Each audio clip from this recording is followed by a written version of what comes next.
Hello everyone, this lesson is intended for the first 2 weeks of online learning. It covers sections 8.1, 8.2, 8.3, and 8.6. Yes, we did do 8.1, 8.2, and 8.3 in class, but we thought it would be a good idea to review those topics as we only cover them for one day.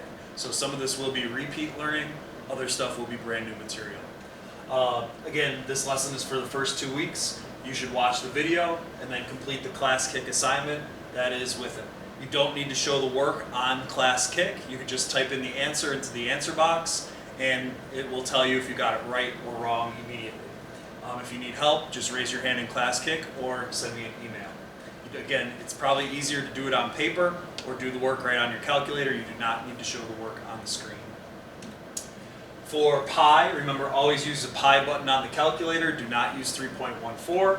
If you don't have a calculator with a pi button, remember that you should use this big long decimal, or you can even use 3.1416. That's acceptable as well. Remember that you could turn your phone sideways and it accesses, on most phones, it accesses a scientific calculator that probably does have the pi button on it. We will not be leaving any answers in terms of pi like we did in class. You'll only be rounding to the nearest tenth on every problem. You will need to round your answers to the nearest tenth, like I just said. Remember that the number after the decimal point is the number in the tenths place. So you want to look at the number after it. If that number is 5 or higher, like this one is, you want to round up. So this would round up to be 23.5. 47.13, blah, blah, blah. The 1 is in the tenths place. You want to look at the number that's after it. That's 4 or lower. So this number stays the same, 47.1. In 25.983, the 9 is in the tenths place. You want to look at the number that's after that. The 8 is 5 or higher, so this 9 rounds up. That forces this to be 26 or 26.0. Either way would be acceptable. For your radius, you're going to have to determine whether you want the radius or the diameter. You always want the radius. The radius goes halfway across the circle, where the diameter goes all the way across the circle. If you're ever given the diameter, you always want the radius, so you want to divide it by 2. So 12 divided by 2, the radius would be 6. 4.5 divided by 2 would give you a radius of 2.25. You always want the radius, you never want the diameter. Remember, on different calculators, depending on what type of calculator you're using, whether you're using a phone or another type of calculator, the squared buttons on your calculator might look a little bit different. If you have the normal calculators that we use in class, it's just the x squared button. Some calculators you might use the caret button and then a 2 for squared. Other ones might have a y to the x or x to the y. Those work the same way. You would have your number and then the next number that you would type in would be the 2 for squared. So in this first example, we're only going to do a couple of each example to make the video a little bit shorter because we are doing 4 sections. In this one, you're given a cylinder. The formula is volume equals pi r squared h, so pi times the radius squared times your height. The radius goes halfway across the circle, so the 6 is your radius, the 11 is your height. So you're going to have pi times your radius squared, which is 6 squared, times 11. When you type that all into the calculator, you get 1,244.070691. The 0 is in the tenths place. You have to look at the number after it. That number is 5 or higher, so this rounds up to 1,244.1. In the second example, you're given the diameter this time. You can see that it's going all the way across the circle. You never want the diameter. You want the radius, so 3 divided by 2 to give you your radius. 3 divided by 2 is 1.5. 1.5 is your radius. Your height, therefore, is the 6.5. That's how tall the cylinder is. So when you go to type it into the calculator, you have pi times your radius squared, which is 1.5 squared, times your height of 6.5. Multiply all those together, you get a big long decimal, 45.94579.256. When you go to round it to the nearest tenth, the 9 is in the tenths place. You want to look at the number after it. That number is 4 or lower, so this number stays the same, 45.9.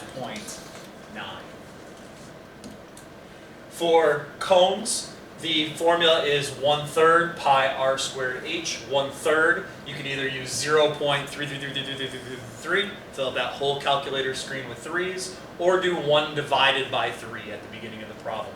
Again, your radius goes halfway across the circle. This is your radius. So your radius is the 3.6. Your height goes from the tip of the cone down to the center of the circle. So this is your height, because that's how tall the cone is. So in your calculator, you would have 0.33333 times pi times your radius squared. Your radius goes halfway across the circle, which is 3.6 squared, times your height, which is 5.2. Type that into the calculator. You get 70.57273737. The 5 is in the tenths place. You want to round to the nearest tenth. The 7 is in the tenths place, so this goes up. That's because it's 5 or higher, so 70.6. For the next one, this time you're given the diameter. The diameter goes all the way across the circle, so 18.7 is your diameter. You never want the diameter, you want your radius, so you want to divide it by 2. 18.7 divided by 2 gives you 9.35. That is your radius. The height goes from the tip of the cone down to the center of the circle, so the 6.8 is your height. Type it into the calculator. You have 0.33333 times pi times your radius squared. Your radius is the 9.35 squared times your height of 6.8. Type all that right into the calculator. You get 622.530669. The 5 is in the tenths place. You want to look at the number that's after that. That's 4 or lower. So this number stays the same. 622.5 is your answer. So those were cones. Moving on to spheres and hemispheres. The formula is a little bit different for a sphere. A sphere is like a ball. 4/3 times pi times radius cubed. Again, there is no cube button on the calculator. You're probably going to have to type in a caret button and then the 3 to get cubed. Or you could do the number times the same number times the same number. Or again, look for that y to the x power or x to the y power. Remember, these numbers that are your exponents would be 3 this time instead of 2 for squared. For 4/3, 4/3 is 1.33333 or 1.3 repeating, or 4 divided by 3. So for this one, the radius goes halfway across the sphere. It goes right into the center of the sphere. So your radius is 6 this time. So you would have 1.33333 times pi times 6 cubed this time. When you do that, you get a big long decimal, 904.77868842. 7 is in the tenths place. You want to look at the number after it. That's 5 or higher. So this rounds up to be 904.8.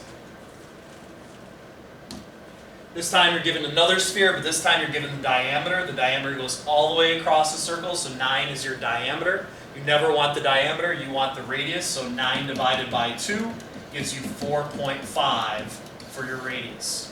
Type it into the formula, so you have 1.33333 times pi times 4.5 to the third power. Type that into the calculator.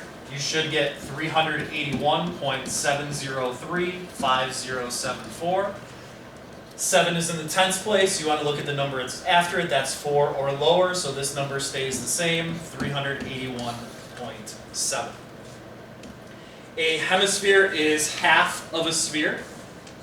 So we stick a 1/2 in front. 1/2 is just 0.5, or you could use 1 divided by 2. So we have 0.5 times 1.33333 times pi times your radius. Your radius goes halfway across. Again, if we split that sphere in half, you see the circle along the bottom. All right, it goes halfway across the circle. So that is your radius, which is a radius of 5. So you have 5 to the third power. Type that into the calculator. Should get 261.7993878. Again, rounding to the nearest tenth, the 7 is in the tenths place. You want to look at the number after it, that's 5 or higher, so this rounds up to be 261.8. They will try and trick you. Sometimes you're going to be given the diameter with a hemisphere. The diameter this time is 24 because that's going all the way across the circle. You don't want the diameter, you want the radius, so 24 divided by 2 gives you 12 for your radius. So you have 0.5 times 1.3 repeating times pi times our radius is 12 to the third power. Typing all those numbers into the calculator, you get 3,619.114737. 1 is in the tenths place. Looking at the number after it, that's 4 or lower, so this stays the same, 3,619.1.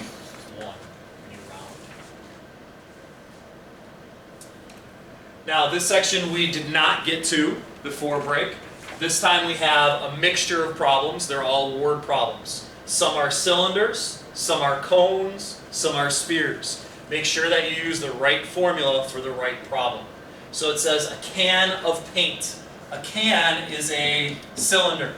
So we want to make sure that we use the right formula. Volume equals pi r squared h. It is 15 centimeters high, so 15 is your height. And it has a diameter of 13.6. Remember, we never want the diameter, we want the radius. So I'm going to divide that by 2. And so that means the radius is 6.8 for your radius. So pi times 6.8 squared times 15. You get 2,179.008665. Zeros in the tenths place. You want to look at the number after it. That number is 4 or lower. So we want 2,000, so this number stays the same, 2,179 or 2,179.0.